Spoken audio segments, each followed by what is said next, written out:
Leading cause of blindness is very simple, the uncorrected refractive error and cataract, which is a cause of preventable or easily curable blindness. And majority of these people are 50 plus, and in terms of economic loss or economic burden, this amounts to almost just only uncorrected myopia and perhaps a balloon, which is only refractive error, estimates around loss of $244 billion and $25 billion in terms of myopia correction and presbyopia uncorrected, the economic loss. So internationally, the vision loss is based on the degree of vision a person has is divided into mild, moderate, severe. I won't go into details. All of you know the definition of this. And as far as prevalence is concerned, as we have already told, that the refractive error is the most common cause, followed by cataract, glaucoma, and corneal blindness accounts for 4.2 million people world over, followed by diabetic retinopathy, trachoma, and unaddressed cause like presbyopia and all. If we go to the statistics, the prevalence rate world over is approximately around 3.5%, and in India it's around 5.5%. India falls in South Asia, and again this is again a figure from Lancet. They have also shown the leading cause of prevalence of blindness to moderate and severe degree is either uncorrected refractive error, the blue bars, and the cataract. So these form the major chunk of blindness in world over. So is true about India. So this was a recent survey conducted by AIIMS, and this was a rapid assessment of vulnerable blindness strategies, and they showed that the major cause of blindness in India more than 50 years again was cataract, and in India the corneal opacity is causing much more blindness as compared to the other countries, and of late even the complications of cataract surgery have added to this. 8% is very high figure. It means we need to train our people even in cataract surgery so that the surgery induced blindness can be brought down, and this is the cause of blindness between from 0 to 49 years. And if you see here the corneal blindness in less than 50 is to a huge number of 37%. So the previous figures we used to talk from since 1984 that only 10 million people are blind from corneal blindness is not true. There is a huge burden of corneal blindness in India, and this is just to show in a pie diagram again the same thing. This was 2001 survey where the cataract and all those things and the corneal blindness was just 1.2%, and this is the recent survey which has shown that corneal opacity accounts for around throughout all age groups around 7.8%.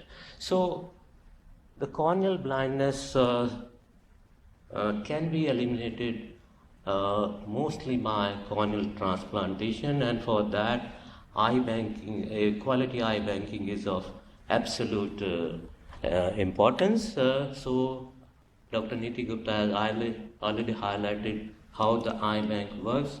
Any bank only works when there is an inflow of money or inflow of eyes, and then starts the work of eye bank, where it is to be stored and processed and analyzed whether it is fit for transplantation or not, because even she has shown in any eye bank only 60% of the cornea are worthwhile for transplanting, rest of them are discarded because of one reason or the other.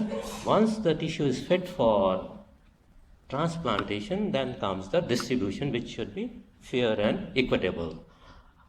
So it runs 24/7, as you all know, and we have around nationally 5 training centers and approximately 45 eye banks and almost 2,000 eye donation centers, and the corneal harvesting can be done either in the form of whole globe but the recent trend is towards in situ corneal scleral limb, which is much more practical.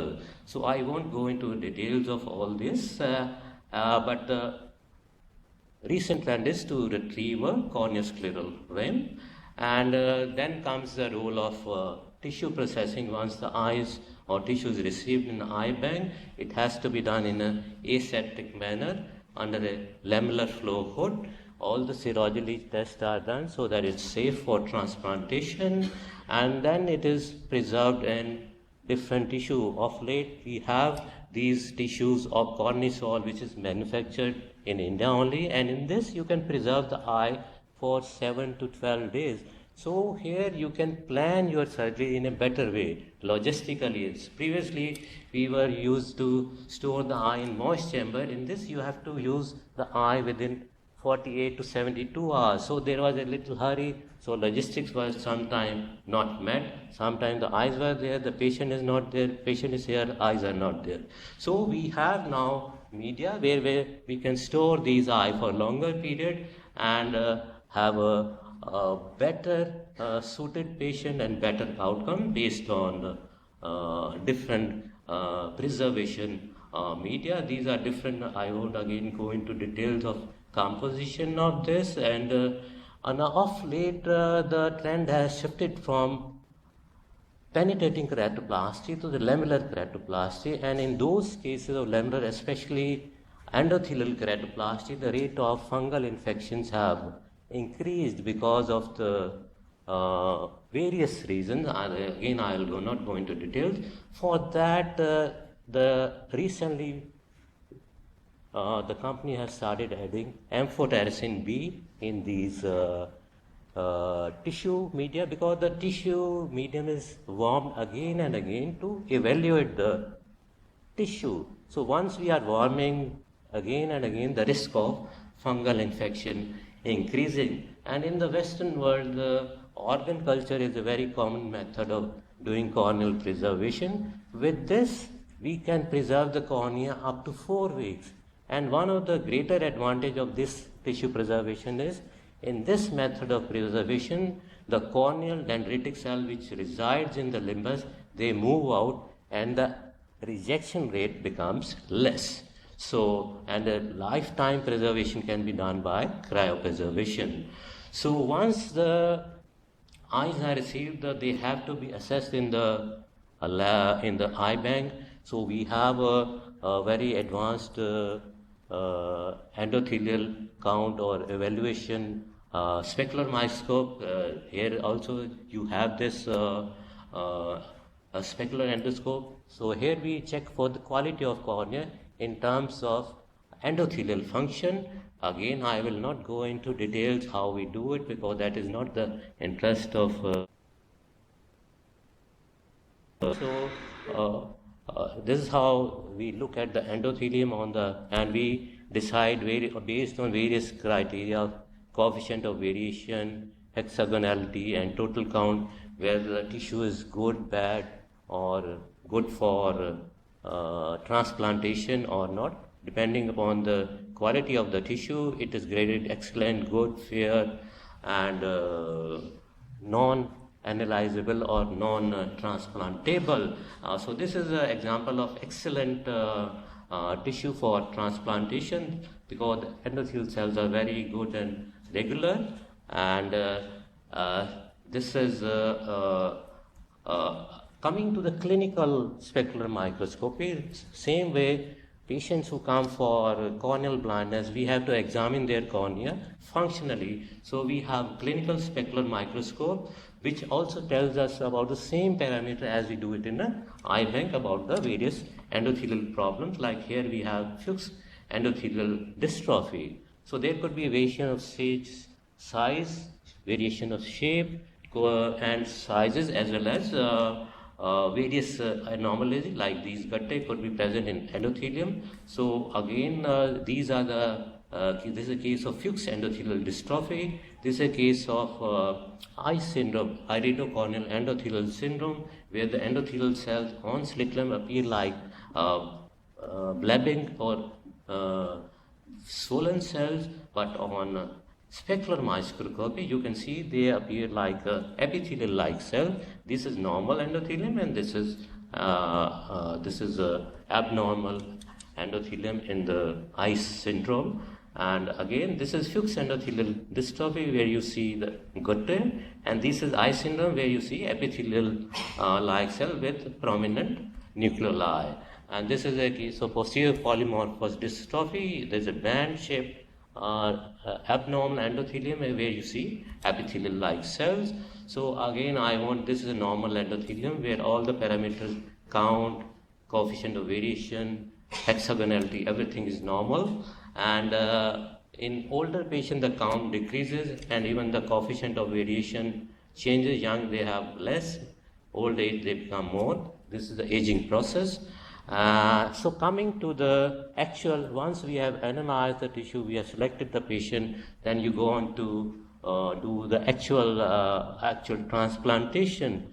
And of late, one tissue can be used for multiple recipients. That way, because in India we have always the shortage of corneal donations. So if we can use one cornea for 3-4 patients, that will decrease the demand of corneal donation and other things. Like here I'll show one case where we have used one cornea for endothelial keratoplasty as well as anterior lamellar keratoplasty. These are the various types of keratoplasty which are in vogue today. This is lamellar endothelial keratoplasty, Descemet stripping, automated or manual endothelial keratoplasty. DMAC is where only the endothelial part of the cornea is replaced, and which is becoming more and more common because this DSEC, manual and DMAC, the most important thing is it can be done anywhere because you don't need any special gadgets for this. It's all a manual procedure and the results are gratifying. So there you need not to do any extra investment if you want to do this manual DSEC and DMAC. And of course, this split corneal transplantation is enough evidence is there in the literature. So we can use the anterior part for dark or anterior lamellar, posterior part for endothelial keratoplasty. So this is one patient where we did a DSEC, manual DSEC. You can see the disc of the tissue and over a period of time the cornea clears up. And this is from the same cornea we use the anterior part for corneal granular dystrophy. This is the other eye operated in South India. There's a PK, there's a recurrent of dystrophy in the graph, and this eye did anterior lamellar, and the patient had a good outcome. This is patient had a 6/9 vision after a few days. So same cornea can be used for multiple patients. And coming to the DMAC, descent membrane endothelial keratoplasty, we know that the results of because the visual recovery time in the PK or DLEG, DSEC is approximately varies from 1 month to 12 months. PK takes about a year time for visual rehabilitation. But with the DMAC, the visual rehabilitation is very quick. Within a week's time, patient gains full vision, and it's very gratifying for the patient. So there are again enough reports how to prepare the Descemet membrane endothelial graft, and then how to insert it and do the endothelial keratoplasty. There are various techniques. So many techniques have been described to roll it, unroll it, inject it. And this is one represented patient. I'll show you. Patient came to us with a very less vision following cataract surgery. This is the patient who had okay, this is not working. Following cataract surgery, he had bullous keratopathy. You can see the hazy cornea in this case, and there's a corneal edema, Descemet fold, everything. And I did a DMAC in this case 3 years ago. We have done quite a bit of number of DMAC graft, and I think this is not working. Maybe we can look for.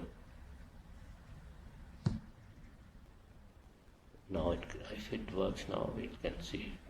Okay, so this can work now. This is the preparation of This is artificial chamber. You put the graft there.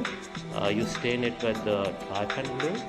I will phosphor it. After staining it with trypan glue, you punch it with slightly punch it with a 9mm punch, and then separate the endothelium. Endothelium is just around 15 to 20 micron thick layer.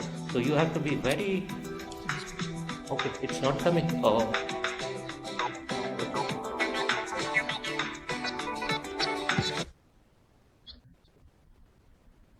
But in this it does. Okay. Oh, yeah. So this is the staining of the endothelium with trypan glue. And then we have to separate the endothelium from the trabecular mesh material. There are different techniques. Again, this is a blunt dissector. Then use with reporting with two microforceps or single, you dissect the endothelium. After dissecting, you punch whatever size you want to transplant depending on the pathology. Then you stain it again, because inside the eye it becomes difficult to see. So this is the peripheral part is removed, and then you punch the stroma, spread because you have to mark the stromal side of endothelium with the stamp. Otherwise, inside the eye, it becomes difficult to identify the endothelial or stromal side. So I have marked S. Now I will roll it into a roll. V is the best roll because that configuration opens up best. So this is a V configuration with the endothelium on inside, because we have to take it. So this is injected. So once this is the recipient preparation. In the recipient, you make an incision, mark the size of area where you want to remove. First you have to remove the defective desmet, score it, remove it. So this is the scoring of the endothelium. Then we remove it. I will just go forward. After removing that, you inject the endothelium and apply the suture so that it doesn't flow out. Once you have put the suture, you by gentle, again there are different techniques of unrolling the Desmet's membrane, air assisted or otherwise. Once we have put this thing, so you see, just inject a little bit of fluid, and by stroking and different maneuvers, you open it. Once it opens, you inject the air bubble. It sticks to the stroma, and that is the end of the surgery. So the patient, the next day, the vision is good, and this is first day. There's a little edema, and this is the OCT of the same patient. You can see the endothelial graft. This is after 2-3 weeks time. Patient has 6/9 vision. Quick rehabilitation. This is from the previous surgery. The previous surgery done elsewhere, complicated cataract surgery. You can see even the capture of the IOL. So this is way down. After 3 months, you can see the edema. Everything has disappeared. So this is pre-op picture, and this is the post-op picture. You can make out the difference in the clarity of the graft. So it's very gratifying for the patients. So this is just to show this. Another patient is one-eyed. He had already gone glaucoma surgery. Then I did a DMEC graft on December, this thing, and immediate, this is after 1 week. You can see the clear, this thing, and this is after 1 month. This is after 2 months. So the results are quite gratifying. So again, because if we compare the 3 types of keratoplasty, DMEC have the best results in terms of graft rejection, minimal graft rejection, as well as other issues, and vision regainment is much quicker, and if we compare the two, DSEC and DMAC, you can see the visual acuity achieved is much better in DMAC as compared to the DSEC graft. So this is another form of endothelial keratoplasty, the DSEC. Here instead of DMAC only, a part of posterior stroma is also taken, because here the handling becomes easier, because its DMAC graft is very difficult to handle. It is very thin, many times it flows out, so there is a learning curve to it. So to start with, people can do a DSEC, which is either automated or manual, and both studies have shown both have equal results in terms of visual acuity. And DMAC I have already shown, only the Descendants is replaced. Here the stroma plus endothelium is replaced. And there are other therapies also, what we call DVAC. DVAC is, here you just do a descemetorexis, early stage of Fuchs endothelial dystrophy, just where the central part of the endothelium is defective. We can just score it and leave it like that, and we can again, there are ROCK inhibitors available now, which one of them is netrasodil, which inhibits ROCK enzymes and also helps in mitosis and migration of endothelial cells. Though now the things are moving towards non-surgical treatment, so early stage of Fuchs can be just treated with descemetorexis and with addition of ROCK inhibitors, which are available even in India. So these are the candidates which are amenable to this descemetorexis only. So this is a surgical technique for that. In this, you just mark central 3 to 5 millimeter area of endothelium, and then with just forceps you do a descemetorexis.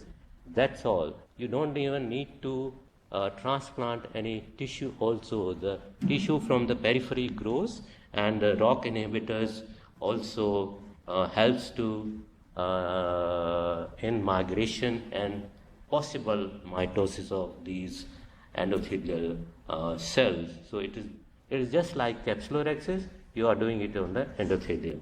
So it's not a difficult tool. You can have a reverse capsulorexis forceps. With that you can do. I have done only 2 cases of this, because our cases comes quite late, which are not amenable to this treatment.